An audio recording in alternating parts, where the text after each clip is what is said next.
Hi friends, welcome to our channel Thiru teaching blogs. ఈరోజు వీడియోలో DSC Telugu bits 7వ తరగతి సెమిస్టర్ 1 నుంచి టెక్స్ట్ బుక్ మొత్తం బిట్స్, కవి పరిచయాలు, పాత్రలు, నేపథ్యాలు, సందర్భాలపైన బిట్లు ఇవ్వడం జరిగింది. తెలుగు బిట్స్ ఎలా కూడా వస్తాయా అంటే ప్రతి కార్నర్ అంటే కవి పరిచయాలు అంటే కవి రచనలు కాకుండా ఆ రచనల్లో ఏ ప్రక్రియ ఏది అంటే ఏ రచన, నవల, కథ, కథానిక, కథా సంపుట, కవితా సంపుట ఇలా మొత్తం చదివితే కానీ మనం బిట్ అయితే చేయలేము. అలానే నా బిట్లు ఉంటాయి. ఈ బిట్లన్నీ మీకు నచ్చినట్లయితే మన ఛానల్ అయితే సబ్స్క్రైబ్ చేయండి, మీ ఫ్రెండ్స్ అందరికీ షేర్ చేయండి, మరియు లైక్ చేయండి, కామెంట్ రూపంలో తెలియచేయండి బిట్లు ఎలాగ ఉన్నాయో. ఇక లేట్ చేయకుండా డిఎస్సి తెలుగు బిట్స్ 7వ తరగతి సెమిస్టర్ 1 టెక్స్ట్ బుక్ నుంచి మొత్తం బిట్లు చూద్దాం. ఇప్పుడు ముందుగా బిట్లు ఆప్షన్స్ చదువుతాను, మీరు ఆన్సర్స్ ఒక దగ్గర రాసుకొని తర్వాత రివీల్ చేయబోయే ఆన్సర్లు బట్టి మీకు ఎన్నొచ్చి కామెంట్ రూపంలో తెలియచేయండి. 1వది మాయా కంబలి పాఠ్యభాగం ఏ ప్రక్రియలో కలదు? వచన కవిత, జానపద కథ, స్వాగతం, వ్యాసం.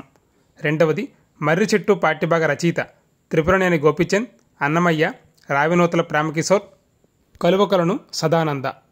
నెక్స్ట్ బిట్ 3వది చెట్టు పాఠ్యభాగం యొక్క ఇతివృత్తం సహానుభూతి, మానవ స్వభావం, సంస్కృతి సంప్రదాయాలు, నైతిక విలువలు. 4వది రావినూతల ప్రేమకిశోర్ గారి నలుగురం అవుదాం ఒక కథా సంపుటి, నవల, కవితా సంపుటి, వ్యాసం. నెక్స్ట్ బిట్ 5వది నిరక్షరాస్యులు మాట్లాడినా వినసొంపుగా ఉండే భాష తెలుగు భాష అని చెప్పినది C P Brown, Henry Morris, Rabindranath Tagore, Macaulay. 6వది కలువకలను సదానంద గారు ఏ సంవత్సరంలో జాతీయ ఉత్తమ ఉపాధ్యాయుడిగా ఎంపికయ్యారు? 1992, 1995, 1966, 1976. 7వది మాయా కంబలి పాఠ్యభాగంలో విక్రముడు ఎవరు? రాజు, మంత్రి, ఆస్థాన కవి, కోశాధికారి. 8వది మాయా కంబలిలో శోభావతి ఒక రాజనర్తకి, విక్రముడి కూతురు, నది పేరు, నగరం పేరు. నెక్స్ట్ బిట్ 9వది అన్నమయ్య గారు రాసిన శతకాలు ఎన్ని? 32, 16, 12, 18. 10వది అన్నమయ్య చిన్ని శిశువు పాఠ్యభాగంలో ఎవరి గురించి వర్ణించాడు? రాముడు, కృష్ణుడు, గణపతి, వెంకటేశ్వర స్వామి. నెక్స్ట్ బిట్ 11వది చతుర్దశ భువనాలు అనగా ఎన్ని లోకాలు?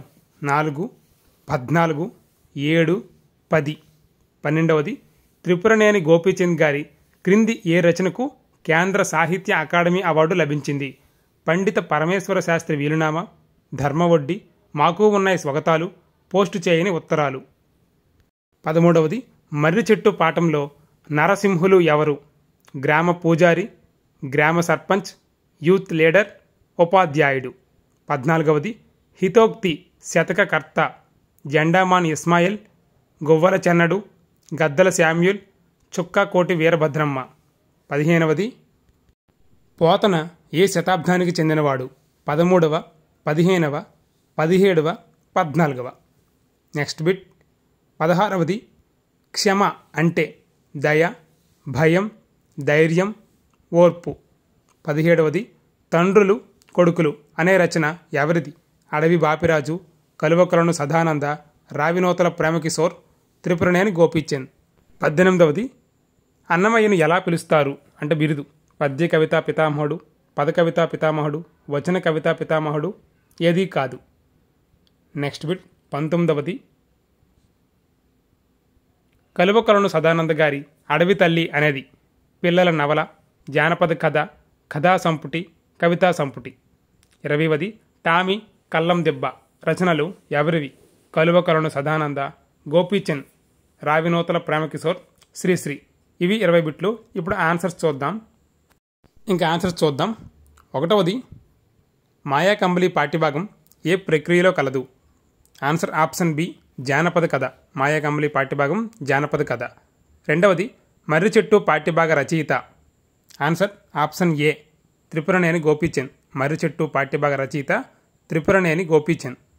నెక్స్ట్ బిట్ 3వది మర్రి చెట్టు పాఠ్యభాగం యొక్క ఇతివృత్తం. ఆన్సర్ ఆప్షన్ ఏ సహానుభూతి. మర్రి చెట్టు పాఠ్యభాగ ఇతివృత్తం సహానుభూతి. 4వది రావినూతల ప్రేమకిశోర్ గారి నలుగురం అవుదాం. ఆన్సర్ ఆప్షన్ సి కవితా సంపుటి. నలుగురు మౌదం అనే రావినూతల ప్రేమకిశోర్ గారి రచన కవితా సంపుటికి సంబంధించినది. నెక్స్ట్ బిట్ 5వది నిరక్షరాస్యులు మాట్లాడినా వినసొంపుగా ఉండే భాష తెలుగు భాష అని చెప్పినది Henry Morris. Answer option B Henry Morris. 6వది కలువకలను సదానంద గారు ఏ సంవత్సరంలో జాతీయ ఉత్తమ ఉపాధ్యాయుడిగా ఎంపికయ్యారంటే ఆన్సర్ ఆప్షన్ ఏ 1992లో. 1992లో జాతీయ ఉత్తమ ఉపాధ్యాయుడు కలువకలను సదానంద. 7వది మాయా కంబలి పాఠ్యభాగంలో విక్రముడు ఎవరు? ఆన్సర్ ఆప్షన్ డి కోశాధికారి. విక్రముడు ఎవరు అంటే కోశాధికారి. 8వది మాయా కంబలిలో శోభావతి ఒక ఆన్సర్ ఆప్షన్ డి నగరం పేరు. శోభావతి అదే రాజ్యము, అదే నగరం పేరు శోభావతి. నెక్స్ట్ బిట్ 9వది అన్నమయ్య గారు రాసిన శతకాలు ఎన్ని? Answer option C 12.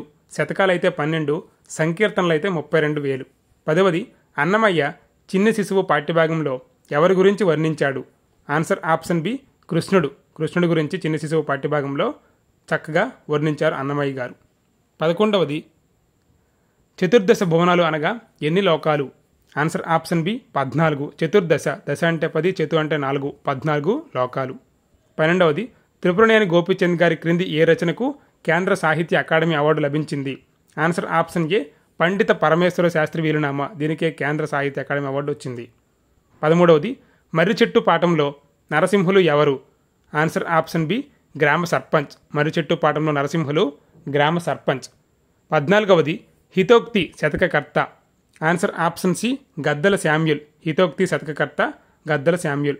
15వది పోతన ఏ శతాబ్దానికి చెందినవాడు?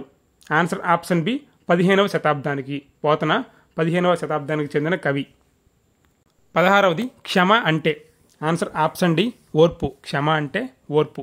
17వది తండ్రులు కొడుకులు అనే రచన ఎవరిది? Answer option D Tripuraneni Gopichand. తండ్రులు కొడుకులు అనే రచన త్రిపురనేని గోపీచంద్ గారిది. 18వది అన్నమయ్యను ఎలా పిలుస్తారు అంటే బిరుదేది? ఆన్సర్ ఆప్షన్ బి పదకవిత పితామహుడు. 19వది కలువకలను సదానంద గారి అడవి తల్లి అనేది? ఆన్సర్ ఆప్షన్ ఏ పిల్లల నవల. కలువకలను సదానంద గారి అడవి తల్లి పిల్లల నవల. 20వది టామీ కల్లం దెబ్బ రచనలు ఎవరివి? Answer option C Ravinuthala Premkishore. Ravinuthala Premkishore గారివే టామీ కల్లం దెబ్బ రచనలు. ఇవి ఫ్రెండ్స్ డిఎస్సి తెలుగు బిట్స్ 7వ తరగతి సెమిస్టర్ 1 టెక్స్ట్ బుక్ నుంచి మొత్తం 20 బిట్లు తయారు చేయడం జరిగింది. తెలుగు బిట్స్ ఎలానే వస్తాయి అంటే ప్రతి కార్నర్ నుంచి, ప్రతి రచయిత లేదా కవి నుంచి ఆయన రచన ఏదని అడగొచ్చు, రచన కానిది అడగొచ్చు. ఆయన రచనల్లో కథా సంపుటి, కవితా సంపుటి, నవలలేవి, ఎన్ని శతకాలు, ఎన్ని రచనలు, ఎప్పుడు అవార్డు వచ్చింది, ఏ అవార్డు వచ్చింది, ఇలా ప్రతిదీ చదవాలి. నెక్స్ట్ నేపథ్యాలు, పాత్రలు, పరిచయాలు చదివేటప్పుడు కూడా వాళ్ళ క్యారెక్టర్ ఏంటి, వాళ్ళు ఎవరితో ఏమన్నారు, వాళ్ళు ఆ పాఠంలో ఏం చేస్తున్నారు, ప్రధాన పాత్రధారి ఎవరు, వాళ్ళ చుట్టూ తిరిగే క్యారెక్టర్లు ఏవి, ఇలా ప్రతిదీ లింక్డ్గా చదువుకుంటే తెలుగులో ఎలాంటి బిట్ ఇచ్చినా చేయగలం. తెలుగులో ఈజీగా స్కోర్ చేస్తే మిగతా కూడా స్కోర్ ఈజీగా అయిపోతుంది. తెలుగులో పెద్ద కష్టమేమి ఉండదు. చదివేది లింక్డ్గా, రిలేటెడ్గా, కాన్సెప్ట్ వైజ్గా చదువుకుంటే ఈజీగా ఉంటుంది. ఇవి ఫ్రెండ్స్ ఈరోజు విషయాలు. ఈరోజు మార్నింగ్ డిఎస్సి తెలుగు బిట్స్ 7వ తరగతి సెమిస్టర్ 1తో కంప్లీట్ అయిపోయింది. అలాగే డే 7 అంటే ఈరోజే ఈవినింగ్ కూడా 7వ తరగతి సెమిస్టర్ 2 టెక్స్ట్ బుక్ నుంచి ఎలానే బిట్లు వస్తాయి, వాటి కోసం వెయిట్ చేయండి. ఇలానే మన ఛానల్లో బిట్స్ కోసం అయితే సబ్స్క్రైబ్ చేయండి, లైక్ చేయండి, మీ ఫ్రెండ్స్ అందరికీ షేర్ చేయండి. Thank you for watching. Stay tune for next video. Telugu semester 2 7th class.